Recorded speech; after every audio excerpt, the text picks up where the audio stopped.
Hello, everyone, and welcome to On the Move, a show where we share transportation, sales, and marketing success stories. I am Jennifer Carpus Romaine, Executive Director of the Transportation Marketing and Sales Association, which is a trade nonprofit educating and connecting marketing and sales professionals in transportation and logistics. And today on the show, I'm excited to have Jasmine Martin, Vice President of Customer Success at Fortune Logistics. How you doing today? Doing great. Wonderful. So happy to have you on the show and to talk to you about all things. So you've been in this industry for years, but in a few various roles and companies. So I would love if you kind of walk us through your career journey and what led you to your current role at Fortune Logistics. Sounds good. Yeah. So I've been in transportation for about 15 years, which kind of still surprises me when I think about it. It started immediately after I graduated college. I was looking to find a job back home, and my aunt worked for Schwann's, and they had a freight payment position open. So I went and applied, and it was actually just a temp position because they were trying getting new systems and trying to figure all of that out. So then I worked there for about 2.5 years, I think. And then my now husband got a job out in the other side of the state. So I decided to move out there and follow him. And I worked at Coca-Cola for a few years. And that ranged anywhere from working in their vault, which means all of the money that you collect from vending machines and all of that.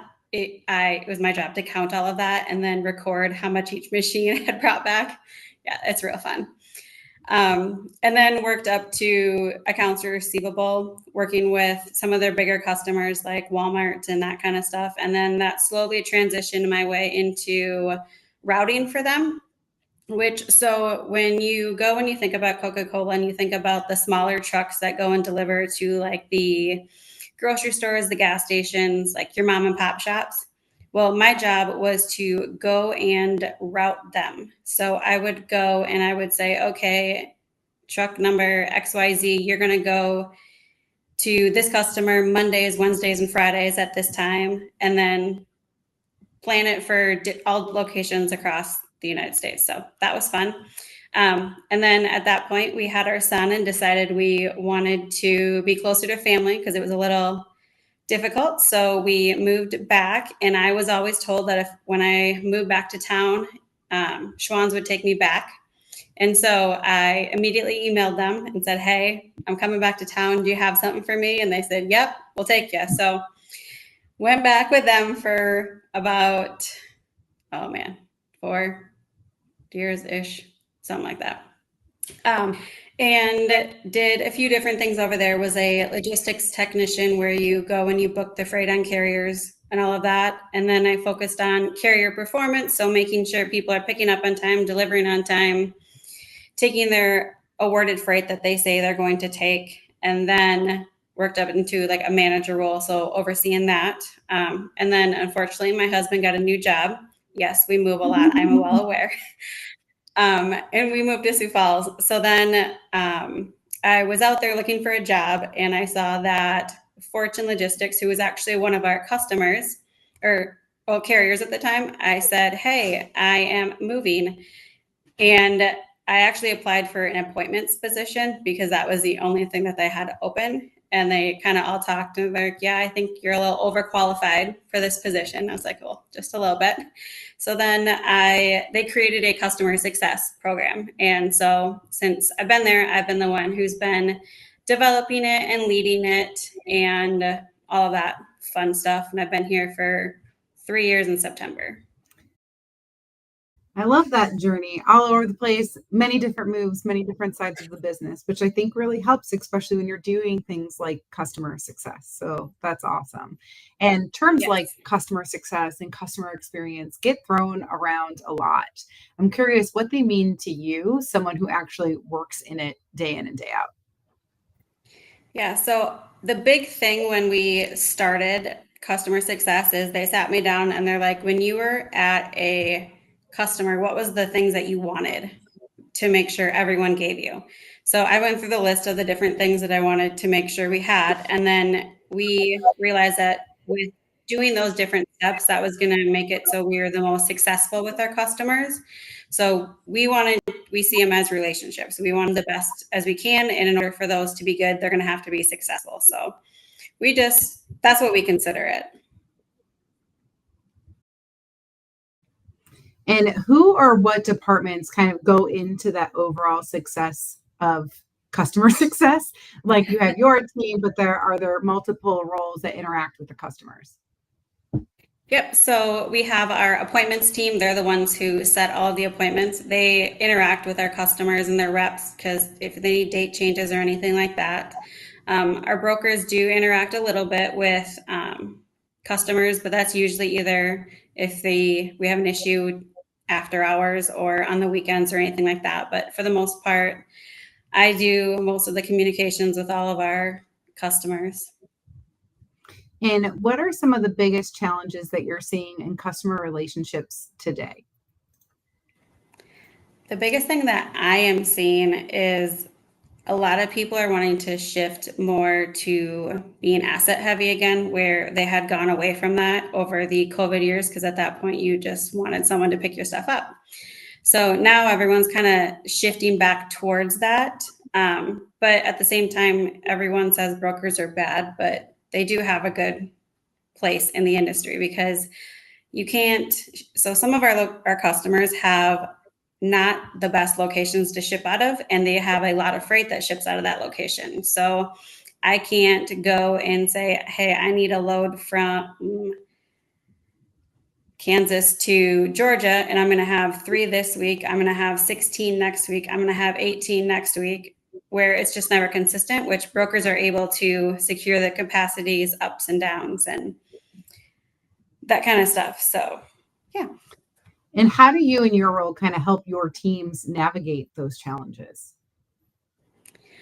A lot of times I think about when I was sitting back in my seat, how would I want people to interact with me? How would I want people to communicate with me? And so it's mainly just being upfront with everything that you have and like all of your issues and just making sure that they don't find things out before you find things out. Really, communication is the biggest part. Absolutely. Communication is so important, making sure people know what's going on, how to handle it, how to move forward. Those things are great. And you work with your ops, sales, and marketing teams to align the strategy, which I think is really, really important, especially when we're talking about things like communication, making sure that messaging, that branding's all aligned. But I was looking on your LinkedIn and stuff. This really helps inform your customers as well. And you guys have initiatives like Tight Capacity Tuesday and Wednesday Weather Watch. So can you tell me a little bit more about these special initiatives? Yes.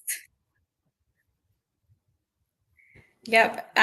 So we recently just started our marketing department at the beginning of this year. So we are going through and just trying to find different things that we thought customers or even prospects would be interested in. And we know you always have the big things that are going to cause issues for shippers. So weather is one big thing. So we like to go and provide, hey, there's a snowstorm coming up next week, or hey, there's tornadoes here. And then there's also tight capacity, which will also affect them because it means, hey, if you got a bunch of stuff shipping out of California in the next how many weeks, it might be a little tight with the boats coming in. So it's just different ways that we could go and express things that would be useful to our customers. And what role do you think internal communication, cross-team collaboration play in successful logistics operations?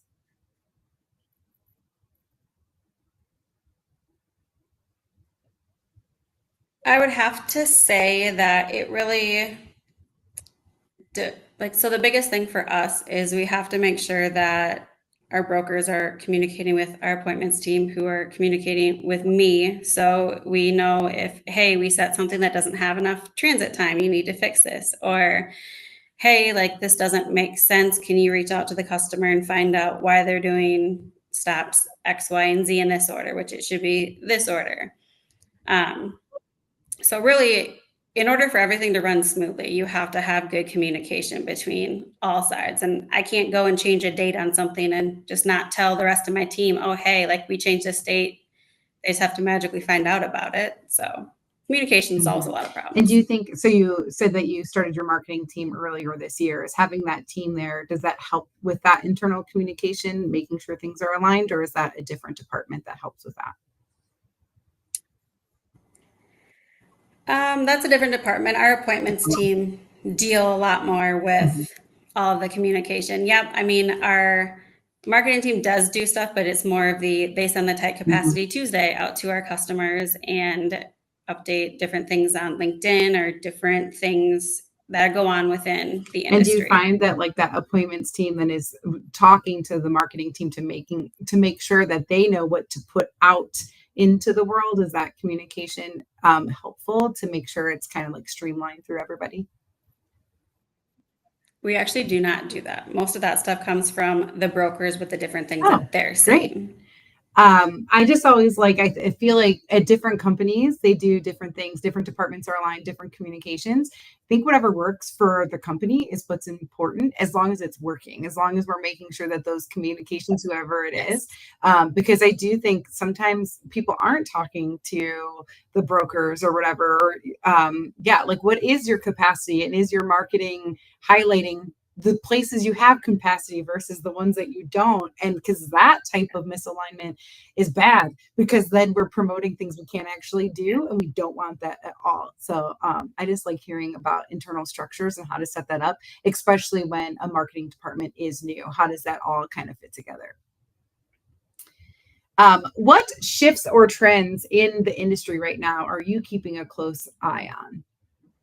I'd say the newest one that we are doing is a lot of stuff with API. So we're doing a lot of looking into automated bidding on spot markets and automated rates into routing guides. And we do that side, but then we also do some AI. We have a little Alex that we call him that scans emails with part of the team and goes through, and we'll try to book freight that way, so the reps don't have to deal with so many different emails. So pretty much just your automation of things is the biggest thing that we're focusing on, which I think everybody at this point is kind of focusing on that stuff. So I like that you mentioned utilizing AI, but in a way that like is going through emails, checking that kind of stuff. How do you think that companies can better balance using technology and human connection, especially in these customer facing roles? For me, that's one I kind of struggle with, because to me, I don't think you can get as emotional with someone with the emotional connection, where I don't think a bot is going to go and ask your customer, hey, how many kids do you have, so you can get to know them on a better level. I mean, you can get high level stuff, but it won't have the true customer success stuff that I guess I look for in my team. I want everything to be extremely personable, and when someone's birthday is, so you can wish them a happy birthday, and just I don't think you can get there with that. I like to think about utilizing that tech, utilizing AI to do the admin stuff so that you can get to that, so that your teams can focus on that human piece. Yeah. If we can take away like the monotonous piece of like making sure all of the information is up to date, how can we do that part quicker? How can we get there faster? How can we make sure once we have that information that it's tracked in the system so people know? So that way, like if your customer is calling and it is their birthday, but their normal person isn't there, we can still wish them a happy birthday because we're all looking at the page that says that. I think that's where we can really utilize it. And I almost feel like sometimes people forget that piece and they just think about efficiency, but they're forgetting about the humanity of it. Yeah, I would say I definitely did not think about that part. So Yeah. no, those are And all great points. yeah, like I feel like it's how can we, technology can make us move faster, move more efficient, but how can we do that in keeping our humanity at the same time? Because we talk a lot about, especially on the marketing and sales side of things, people care about people. People don't care about your logo. They care about the people behind the logo. So how can we utilize them more, utilize those relationships more, but still be more efficient by utilizing tech? And so I feel like that's what I'm interested to see where we go. Or like, I nerd out about like sentiment analysis, like analyzing the sentiment of your customers when they call in, because then, oh, this person's happy. So like, let's be happy with them. Or, oh no, this person's not happy. Let's make sure we talk in soft, calm tones. Like, but I feel like that kind of stuff is cool, because then you're able to better match that with your empathy, with your humanity. And that we wouldn't have that if it wasn't for the technology. So that's where I think things are cool and where we can utilize it. Yeah. Switching gears a little bit. So last week you attended the TMSA Elevate conference for the first time, which was really exciting. I think we are obviously primarily sales and marketing, as TMSA states, but when we met at Women in Trucking last year, I was like, I think this could be a great fit, because we talked about like what your role is and how it's evolving, and how you were growing a marketing department coming up in the months and things like that. We're definitely seeing more customer experience success teams coming into the association, coming to conference. So I'm curious what your perspective was, what drew you to conference besides me texting you, asking if you were coming, but what you learned and how you felt about it.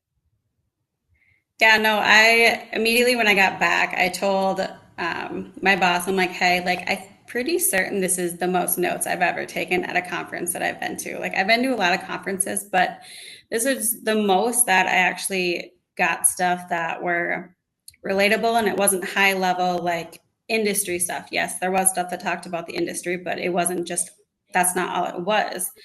And so to me, the biggest thing that I think that it brought up for me is how much more, that was a really bad phrase, we need to combine our sales, marketing, and customer success team compared to how we currently have it built. It made me think of different things that I hadn't thought about before, and some things that we can change on our side to make things more efficient. I'd say communication, making sure everyone is relaying the same message, is something that we've struggled with. So seeing all the different people talk about how important that was, it made me think that we need to fix that stuff on our side. And yeah, it just overall, it gave me a lot of different things to think about from the marketing perspective, to the different things that we can try out to see if it gets our name out there more. Yeah, there was just so many things. I had a call earlier today, and I was going over them with my boss too. Well, I love that. And I love getting the different perspectives. I know we talked a little bit after conference when I was on the BAT tour, we were texting, but I love hearing the different perspectives and what people get out of conference. And yes, we try to cover industry topics, but also make that, and that was like one of the attendees came up to me, they're like, we see what you're doing here. Like, you're talking about the topics that the industry is dealing with, but you are putting a sales and marketing spin on it. Like, why is it important? Yeah. And relating it to those teams in a way that they may not have processed before. And like, those are the comments that like always warm my heart, because yes, that is in fact what we are trying to do. And just like you said, alignment. Like last year, I did quite a few speaking topics on the alignment of these teams. And I remember doing it at one conference, and I just asked people from the audience to come sit on stage. Like, you don't have to do anything, I promise. All you have to do is sit in these comfortable chairs behind me. I'm like, I need 4 people. I should do that on camera. 4 people. And 2 people came up. And I'm like, well, perfect. Sales and marketing is here. Customer support and billing didn't show up to the conversation. This is what we're kind of used to. And so I used that to like people not wanting to stand up to the point, but it like kind of emphasized it. Like, yeah, you're not going to have a unified message. You're not going to have that same quality, that same customer support, that same customer experience if all of those departments aren't communicating. So I love that that was one of your takeaways, because I think it is really important and something that we try to highlight at conference, and how to kind of take those steps to get there. Yeah, that was one of the biggest things too, is you go over all of the different things that people may struggle with or think about, but then at the same time, you're giving multiple options for solutions. Yes, I have a minute. Mommy is recording a podcast right now. What do you need? Yes, that's fine. Go. Yeah. Okay, continue on. I have 3 boys. He I was get it. he was also at Elevate, but then he saw the opening, and then I was like, you can go on your way. You don't need to learn about sales and marketing and customer support alignment quite yet. I don't know. My kids probably would have sat there. They are little salesmen, but it doesn't help that their dad works in sales either. So they're just kind of, that's what they're going to get. Yes. But I'm glad that was like part of your takeaway is how to do that. And I do like, I remember when I told you, hey, I would love for you to come on the show. Like you're a newer member of TMSA, you're getting involved in things like that. But I do want people to have these roles that don't say sales or marketing, understand that there's still value here, especially because we're trying to, you all have common revenue goals and you all want the team to be successful and want those messaging pieces to come out. So how do we do that? So I was really excited for you to come to conference and get value from it and then talk about it. So thank you. Yes, of course. I really, really enjoyed it. And I think you jinxed me with going to Denver, but we're going to go. It's going to be great. So thank you so much for coming on the show today, coming to Elevate last week. I do have one more question for you. It's the thing I ask everyone that comes on the show. And if you could go back in time and advise a younger version of yourself, anything personally or professionally, when would you go back to and what would you say? I would definitely go back to college and I would tell myself to be more adventurous and go out and do more things. Just meet more people, talk to more people, all of that. I was a little shy and didn't go out much. Well, sometimes it takes us a little bit more time to come out of our shells, but I think that's good. Good advice. Get out there, talk to people more, expand your network, which is all kind of what we do here. So I think that's great. Great advice. Well, thank you so much for coming on the show, for being a TMSA member. And if anyone is interested in joining us next week, we're talking to Angelica Brooks with WeMos. TMSA and WeMos are doing a webinar in August together where we're talking about the whole process of freight from the ports through the pavement, which I'm really excited about. WeMos is the Women in Maritime Operations. And so we're excited to have a full conversation around that and just to hear more about that organization as well. Thank you for coming on the show, and I will see everybody next time. Thank you. Thank you.